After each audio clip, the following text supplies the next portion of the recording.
Alright, so this video we got the man, the myth, the legend, Joe Knows on his LeBron build, the full sport game on NBA 2K26. So we're not going to waste any time. We're jumping straight into it. Y'all asked for raw, unedited NBA 2K26 gameplay, and I got exactly that here for y'all. I'm actually still in the hotel room. I was just at community day for 12 hours in the builder and getting some gameplay for y'all. And as soon as I got back to the hotel room, we're already editing. And, you know, hey, let me know if y'all copping the game. The game's looking fun.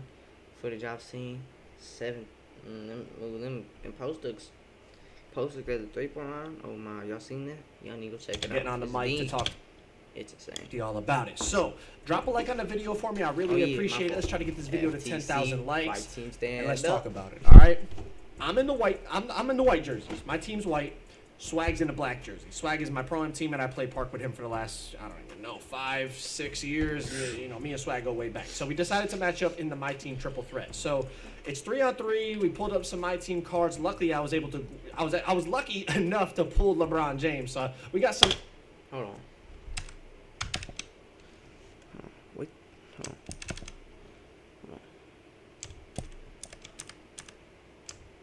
on. LB.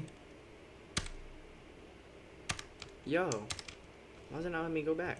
J gameplay here for you for my first time on 2K26. And listen, a few things to notice about this gameplay. We were not able to customize our HUD, so we weren't able to turn off our shot meters. We were not able to change our shot feedback. We were not able to customize any of that stuff, okay? So that's going to kind of hinder the gameplay a little bit. And also, it's literally our first couple minutes playing NBA 2K26, so there's going to be some rough moments, but y'all wanted it unedited, and I understand why, because y'all want to see the game speed. Y'all want to see how it flows. Y'all want to see this, that, and the third, so completely understand, all right? Now, I also want to mention, these are, you know, the My Team cards for these NBA and WNBA players. So they have their own animations, and as y'all know, they're not optimized animations. Like, when we make our My players, we find, you know, the best escape to go with the best crossover, to go with the best behind the back, with the best hezzy, and it all comes together, and it's able to move a lot more efficiently and quicker and just better than the NBA and WNBA players because you got optimized SIGs. So my point is, some of the bursts that you're going to see in these gameplays,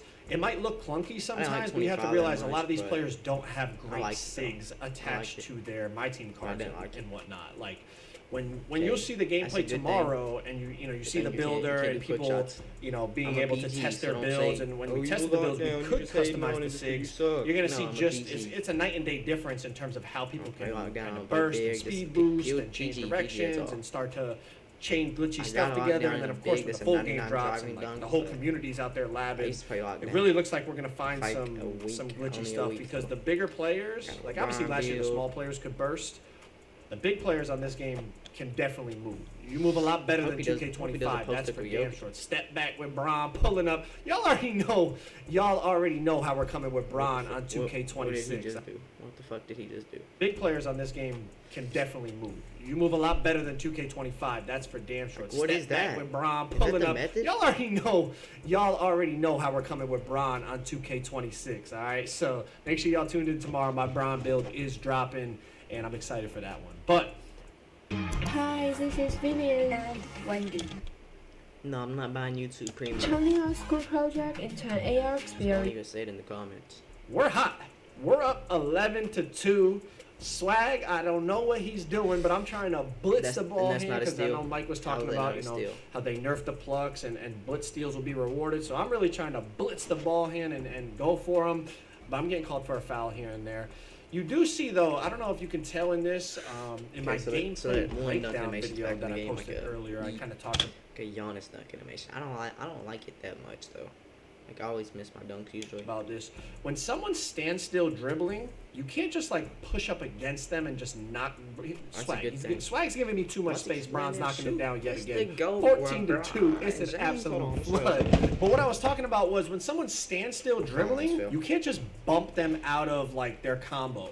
But as soon as they start moving and like trying to drive or trying to run to the side, then all of a sudden the body of like perimeter defense. You see, like right there, that's Caitlin Clark, like pretty much stonewalling LeBron James, which I know sounds crazy, but let's let's ignore the physics behind it in terms of the, WNBA versus NBA players. I know people are probably going to freak out about that, but they already talked about how it's literally just, when it comes to my team, it's just attributes and badges and whatnot. But that's not the point of what I'm saying. The point of what I'm saying is when you're on the move, the defender gets much better bumps. When you're standing and you're trying to go, tween, cross, you're doing like a size up or something. On 25, you could like run up to the guy and just bump him out of that dribble combo. We have to it didn't seem to be the case on 26. When they're on the move and you cut them off, you do get a body up. When they're standstill dribbling, which I guess is like real life. If someone's dribbling at the top of the key and you're a defender, you can't just run into them and just knock them backwards and knock them out of their dribble sequence, right? That would be called a foul. So I guess in that sense it makes sense. I'm just reporting what I felt playing the game. You know what I mean? I felt like when I was standstill dribbling, I could combo all I wanted. And then as soon as I got on the move, if they got on my hip or they cut me off to the basket, there would be some type of physical collision animation. And that was something that I noticed that was different in terms of the body ups and the dribbling. But first game on 2K26, 21-7. Bron went crazy, 8 for 8, 2 for 2 from 3, so definitely happy about that. But now we're going to head over to the 2v2 courts. Me and Swag are going to team up. So let's get into the 2v2 gameplay. And this is all users. This is me and Swag versus 2 users. I'm not really sure who it is. It's just, letters and numbers as gamer tags, so I'm not really sure. But all 4 people on the court being controlled by users, so as you can expect, we've been playing the game for 20 minutes at this point. It is going to be a sloppy gameplay. But at least y'all get to see some raw, unedited gameplay. And like I said, we couldn't customize our player HUD, couldn't turn off the shot meters. There's a lot of stuff that kind of made it even more challenging. We get to see kind of a little bit more user-on-user action, because although last game it was me and Swag playing, there was still 4 AIs on the court. It was more team control mode as opposed to single, everyone controlling an individual single player on the court. So this is a nice little change of pace. Now, I am curious, what are your thoughts already after watching me and Swag play that 3v3 there? Is there anything you saw that you liked, that you didn't like, that concerns you? Just what are your thoughts? Comment it down below. I will be reading the comments to kind of see where your guys' head is at, and then maybe even answer some of your guys' questions down there if I have time in between editing all these videos that I'm trying to get out for you guys in a timely fashion, as I said. I'm still, I'm in the hotel. We're on the grind. I ain't gonna lie. Y'all know how I get this time of year.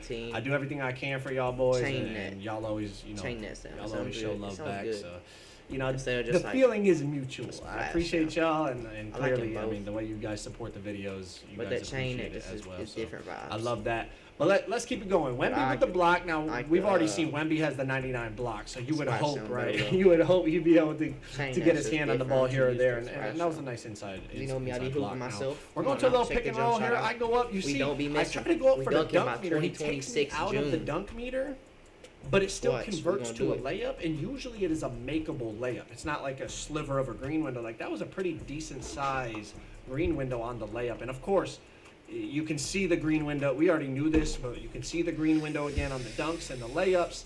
So that is a beautiful thing. And thank goodness for that, revision going back to the way it used to be. But check this out again. Thank you, Alexis. Messes with me, bro. I try to pull up. I'm shooting a bounce back half bar.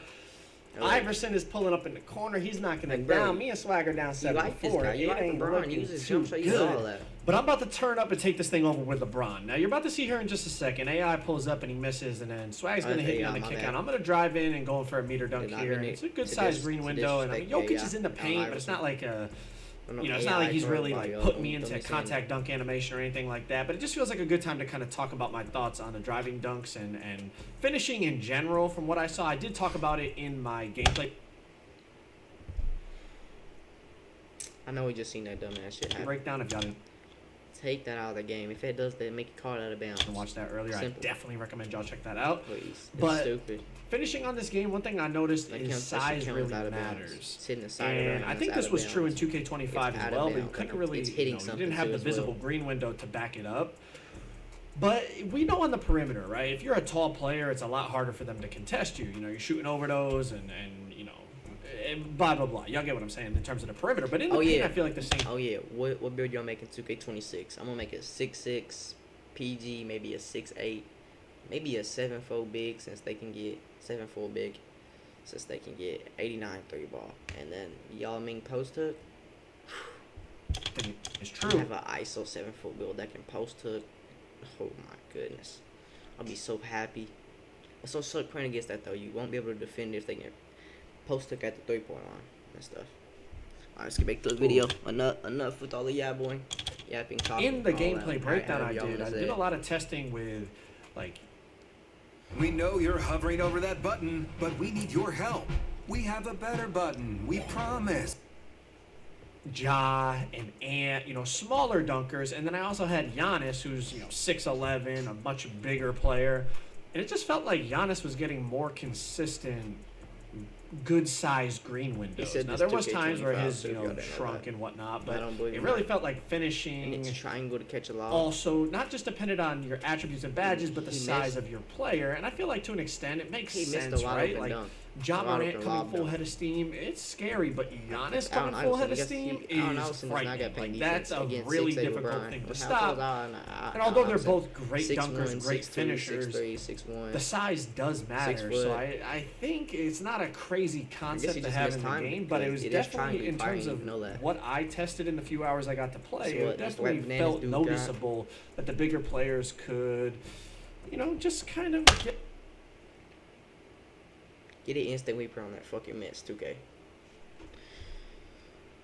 No, not 2K, I mean Joe knows. Let's watch that again. Play, it definitely felt noticeable that the bigger players could. Was that a lob? What do you mean to do? Get a little more leeway what they could and couldn't go up with in terms of not just the dunks, but the layups as well. The layups got contested a lot less on the taller players. Like I remember I was testing with Trae Young and Luka and stuff. I went up with Trae that got contested. That's a steal. Tested. I feel like I went up with similar stuff with Luka, but because he's 6'7", 6'8", whatever he is, it was registering open. So I feel like not just in terms of jump shooting, but also in the finishing department, the size and the height on this game definitely plays a factor. And like I said, I feel like that's how it was last year, but just couldn't really back it up with any visual proof because we didn't have the visible green windows. But check this out. We've seen a couple lobs now, and as y'all can see, not only you got to time them, but you got to select one of the 4 face buttons on the controller. And I ain't gonna lie, especially early on, it's gonna be an adjustment. Like I missed my first one, and I'm somebody that probably catches more lobs than the usual 2K player, just because I'm always, I prefer to play on those dunking type of builds, and I have fun with the lobs and the contact dunks and stuff like that. But it's definitely gonna be a little adjusting to having to click different buttons. I feel like just you have like a habit, like built into your psyche that you're just gonna automatically press the shoot button, and it ain't like that. You gotta lock in and actually click the right button. So that's gonna be a little adjustment. I think people will get used to it, but it also I feel like could deter people from throwing lobs in general, just because now it's like, man, there's even more chance your teammate messes it up, especially like in the random wreck or something like that. Like we're gonna see a lot of funny moments with those alley-oops in a random wreck. I already see it, but check it out. Even though LeBron is big and he's got decent finishing ratings and badges and all that, still get basically no chance of greening that meter dunk right there. To PlayStation like 7 months ago, because I just got a PlayStation. I didn't even play my Xbox. Didn't play games for like 2 years, so I skipped 2K24.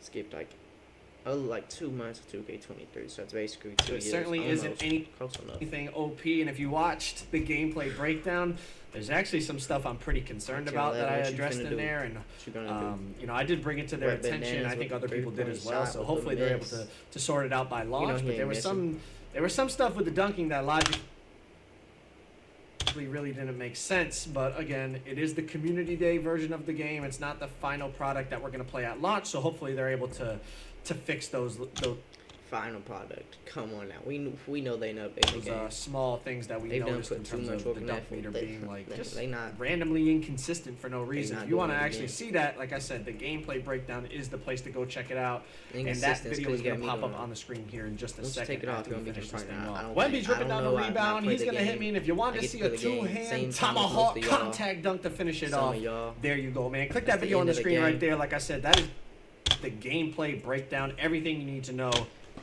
Hey, y'all go check out this new video I just uploaded.